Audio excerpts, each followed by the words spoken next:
Ladies and gentlemen, welcome back to the channel and welcome to World of Warcraft. It has been a very long time since I posted a WoW video here to the channel, but I figured with Hallow's End being upon us and Halloween being right around the corner, that now would be the perfect time to log the old Death Knight, hop on the Headless Horseman mount, and queue for one of my all-time favorite dungeons. The Headless Horseman dungeon was very crucial to getting me into WoW in the first place. I actually have a lot of great stories involving this dungeon, but to understand that, you have to understand my backstory with WoW as a whole. So, by no means am I an old school WoW player. I actually started playing towards the end of Mist of Pandaria in 2014. That was about 5 years ago, and to most of you, you may think, well, you've played the game for quite a long time, right? But keep in mind, WoW has been active since 2004, so in the grand scheme of things, I'm a pretty new WoW player, though I would consider myself to be pretty hardcore. Not super hardcore, I'm not like a Mythic Raider or anything like that, but I do get ahead of the curve on pretty much every single tier. I've mained many different classes and many different roles. I've mained, of course, my Death Knight here. Throughout the majority of my time here on WoW, I've mained a Rogue. I've also mained a Paladin like I am here in BFA. I've played a Mistweaver Monk. I've played all sorts of different classes, right, at a relatively decently-ish high level, but I'm not an old school player, right? And going back to 2014, when I first started playing on my Rogue, I had no idea what I was doing, man. I was so freaking bad at the game, and I had no gear either. I was trying to play a Subtlety Rogue, which of course uses daggers, but I ended up queuing for this dungeon right here, which of course is part of the Hallow's End event, and I ended up getting a very awesome item. That item would be the Horseman's Sinister Slicer. This was a one-handed sword, which could only be used by combat rogues at the time. I couldn't use it as subtlety or assassination, so I basically had to switch specs entirely because this sword that I got from this world event dungeon was so much better than anything I possibly had beforehand, right? And I got it on my very first attempt doing the dungeon, and then the next day, because you can queue for this dungeon and get rewards from it once every single day while the event is active, the very next day, I got another one of these swords. So I went from having like no gear whatsoever to having these two really awesome swords, which at the time weren't really all that good, but for me personally, they were freaking awesome, and that kickstarted my love for WoW because I had these two awesome weapons. Because of the item level boost that I got from those weapons, I was able to queue up for some normal Siege Vorgrimmar, which was the raid at the time, and that raid ended up giving me, I think I got an heirloom dagger for that, didn't I? Let's go ahead and check my appearances here. Oh, I can't look at daggers over here on my Death Knight, but I got the heirloom dagger off of Garage Hellscream, and just that kind of got me ready to go for my leveling going through Warlords of Draenor, and it really just kickstarted pretty much everything for me. It all goes back to this dungeon, which is so freaking cool. They took the idea of Scarlet Monastery, which is an iconic old school dungeon in its own right, and they turned it into a Halloween event with, of course, the Headless Horseman. There's actually a bunch of lore with the Headless Horseman as well, and if you're wondering, the mount that I'm on right now actually drops from this dungeon, and it has a super low chance of actually dropping. There are people that have played this game pretty much since this dungeon came out who have not actually gotten this to drop, which is really unfortunate, but at the same time, it's okay, you know, because I have personally been farming the Invincible mount off the Lich King for years now, and I still can't get it to drop, but at the same time, I got Ashes of Alar to drop on my very first time going into that dungeon, so it's all luck. It's RNG at the end of the day. But of course, these world event dungeons are not very difficult whatsoever. I mean, pretty much anybody can actually beat them, but it's still just a fun thing to go ahead and do. I'm playing a Blood Death Knight, for those who don't know, which is a tank. There are different roles here in WoW. You have your tanks, you have your healers, and you have ranged DPS and melee DPS. Being the tank, you basically, tank the boss, take all the hits, but these dungeons are cute, or not cute, but they're basically balanced so that anybody, like any group of people, can kill them pretty easily. There's no real effort involved. The mechanics of this boss are actually pretty simple as well. So you lower the horseman's health, and once he gets down to relatively low health, he will do that thing, as you guys saw right there, where he loses his head. Then you have to go chase his head and kill his head. Then once you do that, he basically restarts. And you do that about 3 times, and then the boss will actually die. And then once he dies, that's when you get your loot. You can get that sword, which I was talking about. I was just standing this. We'll get that sword like I was talking about. You can get lots of different Halloween items like masks and candy and stuff like that. The mount has a very low chance of dropping. I actually do hope that somebody in this dungeon gets it. I felt really bad. So the previous event before this one, I believe, was the... Oh, what was it? It was the Brewfest event, right? Which is basically like Oktoberfest, but here in WoW. And there are 2 different mounts I can drop as part of that event, and I got a mount to drop for me that I already had. And you can't trade it. It's all personal loot, so I couldn't trade it to anybody in the dungeon. I'm like, oh, man, I already have this mount. I don't need it whatsoever. I wish I could give it to you guys, but no such luck. And here towards the end, he's actually going to spawn a bunch of these pumpkins in, which means you can cheese a little bit of AoE damage just for fun. but it's really not that big a deal regardless. But yeah, this dungeon is pretty much where it all started for me personally. That's what got my rogue going. That's what really kickstarted, you know, me getting into normal raiding towards the end of Miss Pandaria when I first started playing. That got me, of course, into Warlords of Draenor. Then the rest is pretty much history. Are all those pumpkin fiends spawned underneath the map? I think that they are. I think they are, but now we actually kill off the Headless Horseman head. I'm freaking stuck here. That's going to be the actual end of the dungeon, I believe. Yep, there it is. So since I've already looted this today, I'm not really going to get any loot here, but I'm hoping that somebody here loots him. Let's see. They got a squashling. That's a pet. No such luck. Magic broom. No such luck. I don't think anybody actually got it. That's unfortunate. Oh, wait. I guess this person may have already had the mount. I don't think he got it from this run right here. But still, it's a pretty freaking cool system. I really do like that.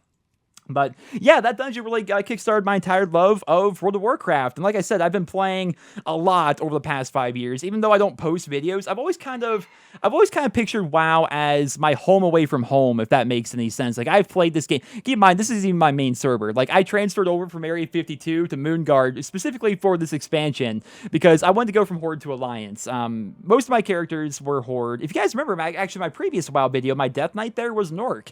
And that's because I played pretty much nothing but Horde. But here for BFA, I decided to switch things up.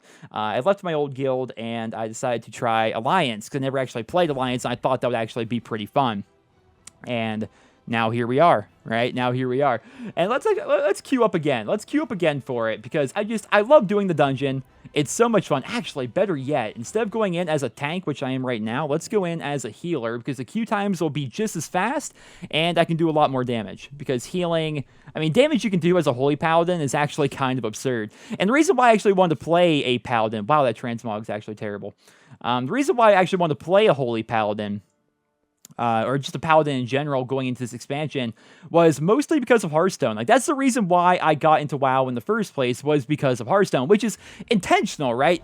Look how fast that queue was. It's intentional. That's why Blizzard does these things. All of their games, in one way or another, they tie together, and, you know, I'm sitting there just playing Hearthstone over and over, and I'm playing as these characters. Like, you guys know I played a warrior mostly in Hearthstone, and I'm like, who's Garrosh Hellscream? You know, who's this Grom Hellscream? Apparently, it's his father. Like, you're looking up the wikis, and you're, like, reading up on the lore of all these different cards, and you want to learn about, you know, Karen Bloodhoof and all these, and you know, I liked Uther a lot, and of course I played a lot of Heroes of the Storm as well, and I thought Uther was a really cool character, and that's what made me want to play a Paladin, because of course Uther is a Paladin.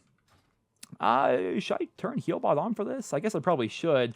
We're going to turn on Healbot, then we're going to reload this as well while that all starts up. Healbot's a healing add-on, which it isn't what it sounds like. You hear the phrase Healbot, and you're like, oh, so does the healing for you? No, it just makes healing easier by, like, being able to click on things and do different keybinds and stuff like that to your characters.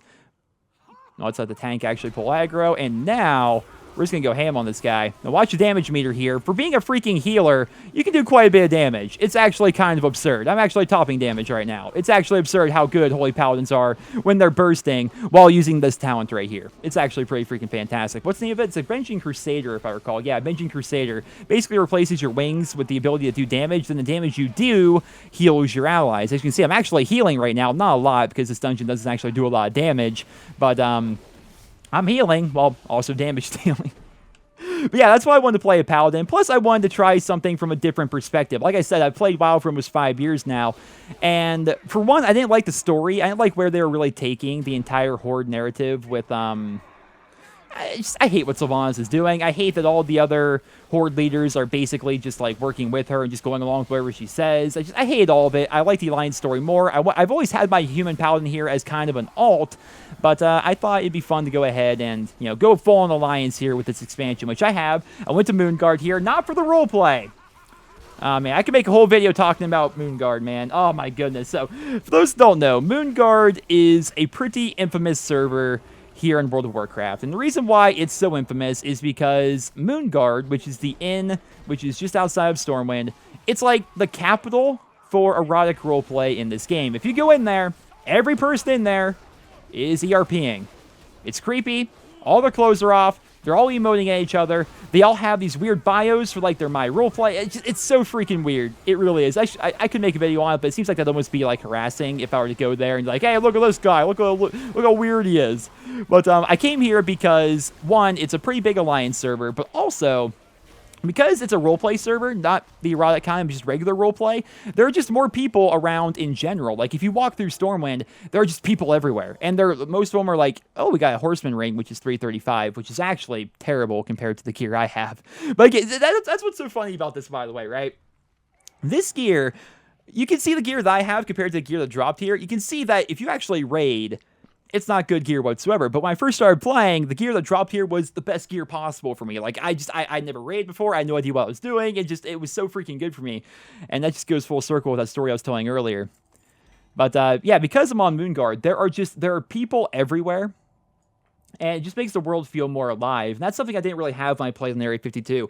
Even though that server is freaking massive, like, nobody was actually in the cities. They weren't actually, you know, out in the world and doing things. They were always like raiding or, you know, in the auction house or doing things like that most of the time anyway. What can we do here? What can we do here? I don't want the video end off just yet. I'm having fun here. I kind of want to do that dungeon again if I'm being entirely honest. Actually, better yet, instead of doing the dungeon again, because we're not going to get really anything, I don't need anything from the dungeon whatsoever, let's just go back to Stormwind and show you guys what I'm talking about. There's just so many freaking people here on this server, and that's what I think makes the game much more fun for me. I actually enjoy the fact that when I'm out in the world, there are people out there in the world, you know? And, yeah, so playing the Alliance has been pretty fun, this expansion. I actually haven't played this game really at all over the past 2 weeks, ever since Black Ops 4 basically came out. And this is part of the Hallow's End event. Literally, you can go all throughout the world to these different inns, and you trick or treat at the ends. Now, there are achievements that are actually tied to this. I didn't have that achievement on this character yet. I did it all on my rogue way back in the day. But there are achievements for the different world events and everything like that. I have a lot. Yeah, I did pretty much everything that I needed for the Halloween event. Oh. It says I completed that back in 2015, but maybe I didn't do it on this character? I'm confused. Ruin Hollow's End for the Horde and befall. Oh!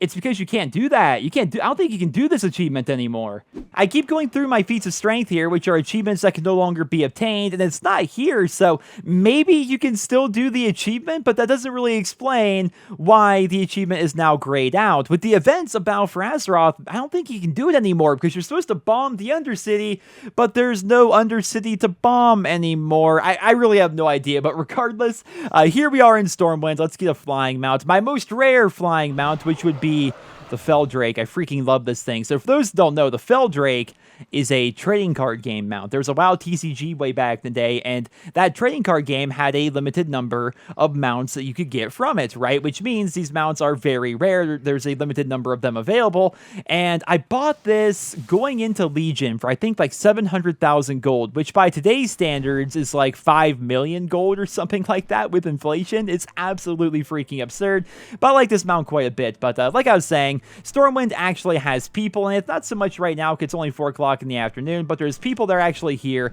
and the ones that are here, it's kind of cool how they play. Like this guy right here, for example, right? Most of the time when you're looking for a guild, you just use Trade Chat or the Guild Finder or things like that. But here on Moonguard, people will actually set up their guild banner and then stand next to it and then recruit people that way, which I think is actually pretty freaking cool. Just little things like that to make the server feel more alive. Most of the main cities have people in them, and then they're actually out there doing things. Sometimes you run into people who are actually role-playing, which I don't role-play myself because it feels awkward to me. I don't know, but it's kind of cool in a game world when other people are role-playing, because they're like walking around or standing there having conversations, like a pretty hot spot for that. I'm not going to Goldshire. Not going to do it. Not going to go check out the erotic roleplay. But over here in the Mage's Quarter, I've noticed, maybe not so much right now, but I've noticed a lot of people like to hang out here in the Mage's Quarter, yeah. And especially over here in this inn as well. And they hang out here and they roleplay and do stuff like that. It just makes the world feel more alive. And like these guys here having a conversation. Like that's what made the game feel alive to me and unique. When I first played The Elder Scrolls Online, which was my first MMO, I was disappointed by the fact that nobody was actually like out in the world. I kind of felt alone in an MMO, which was weird, right? And then when I came to WoW, I kind of had the same feeling while playing for the Horde on Area 52. So I thought maybe that's just a thing of MMOs in general. But it turns out if you go to a roleplay server, there are actually people out in the world hanging out and doing things, not just raiding, not just PvPing, which don't get me wrong, that's all I pretty much do. All I do is raid, do dungeons, and PvP. But it's cool that when I'm not doing those things, when I'm going back to Stormwind to go check out the auction house or do whatever it is I'm doing, it's neat that there are more people out in the world doing things. It makes World of Warcraft feel like a world. And speaking of that, Classic WoW is right around the corner. Apparently I didn't mount up there. Classic WoW is right around the corner, and I am very excited about that. I am incredibly excited. So like I said, I started playing this game in 2014, which was towards the end of Mist of Pandaria. I didn't get to experience Classic WoW when it was actually current, right? I've messed around on the private servers. Yeah, I've messed around on there. I had my own private server on my own PC. It's actually really easy. Like, you can download pretty much all of Classic World of Warcraft and play it by yourself at on your own PC, but it's like your own server. No one else can join or anything like that. It's like a single-player game, basically. But I always thought it was fascinating because this game has been updated continuously. This is actually a world event, by the way, where the Headless Horseman will attack different areas of the world. But it's this one giant game which was updated constantly over the course, ever since 2004, pretty much, right? Like, Brother Wilhelm here, he was the paladin trainer for the humans. Like, he taught all human paladins pretty much everything they would need to know way back in the day, but now he's not used for really anything. So I'm super excited for Classic WoW. Of course, BlizzCon's going on, so I think Classic WoW's demo is going to be going up here relatively soon, I would imagine. I'm definitely going to be playing that. I cannot wait for Classic. It's going to be a lot of fun. I like the live game now. Don't get me wrong. I like the live game now. I have a hard time finding time to play the game, of course, running two YouTube channels and focusing so much on Black Ops 4 like I am on Near Cinema. But I've always loved this game. It's been a home away from home for me for a very long time. And just going full circle here, guys, it all comes back to this event, this Hallow's End event. If it was not for this event, I'm not sure I would have gotten into WoW the way that I did way back in the day. And going back to my achievements here, I think if I go to the Feats of Strength and then go to Mounts, there it is. I got the Headless Horseman mount on October 24th of 2015. It's kind of cool that it kind of tracks all your history with this stuff as well. What would my earliest achievement be in this game? Maybe explore Kalimdor. I'm trying to think. Like, you see these achievements here. These were in, what's that, August 2014? That's about the time I started playing. Nope, right there. That's probably the earliest achievement I have. Maybe exploring Mulgore. I'm not really sure.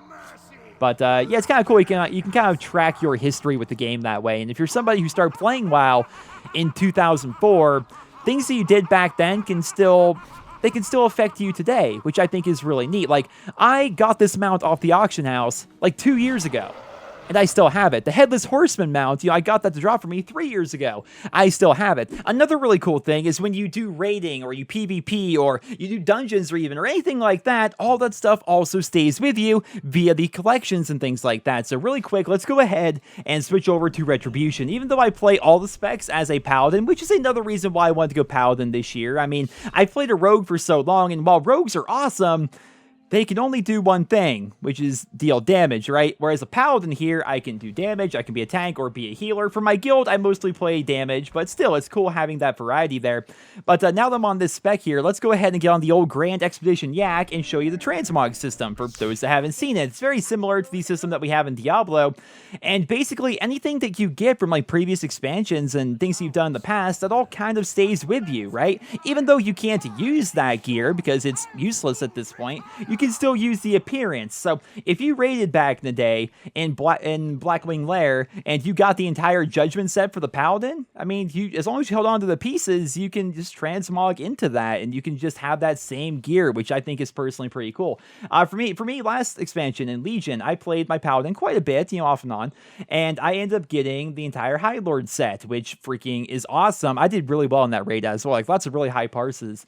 And yeah, I just always use this set as a memory of that, Of course, you can go ahead and rock just sets that you like this one right here. I think that looks pretty good. Or you can go to, I think it's the Stormwind set that I have here, which is mostly Tomb of Sargeras gear.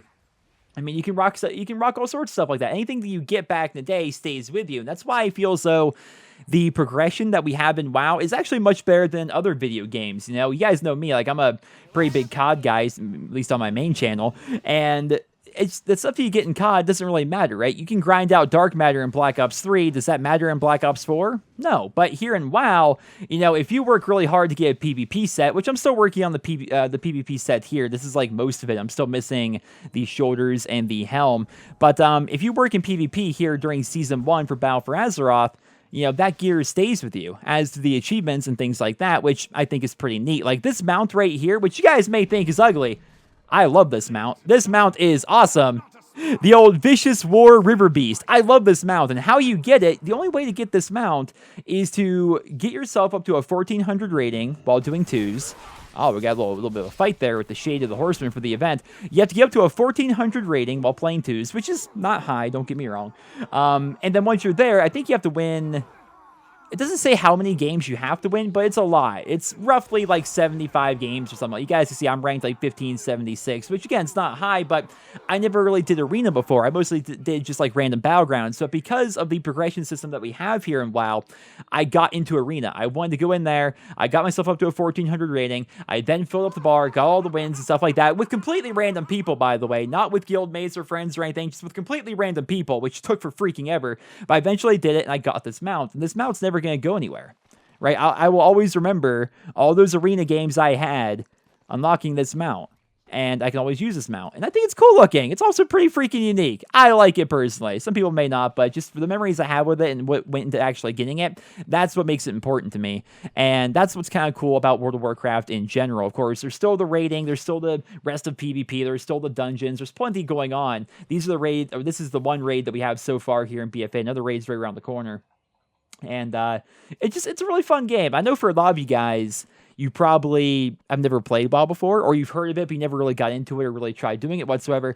If you're interested, I would be more than happy to basically hold your hand on this WoW journey here. I can make some more videos. I could actually, show myself in a raid. Like, I could just simply, I could go as a healer. Most pug groups will accept a 368 healer, although then again, I haven't played for like 2 weeks, so maybe 368 is not a decent item level anymore. It may actually be kind of low for pug groups, but for normal anyway, I should be fine. I can make videos of raids. I can make videos of going on different Mythic Plus dungeons and all sorts of stuff like that. But that's if you guys are interested. So let me know what you guys think down there in the comments.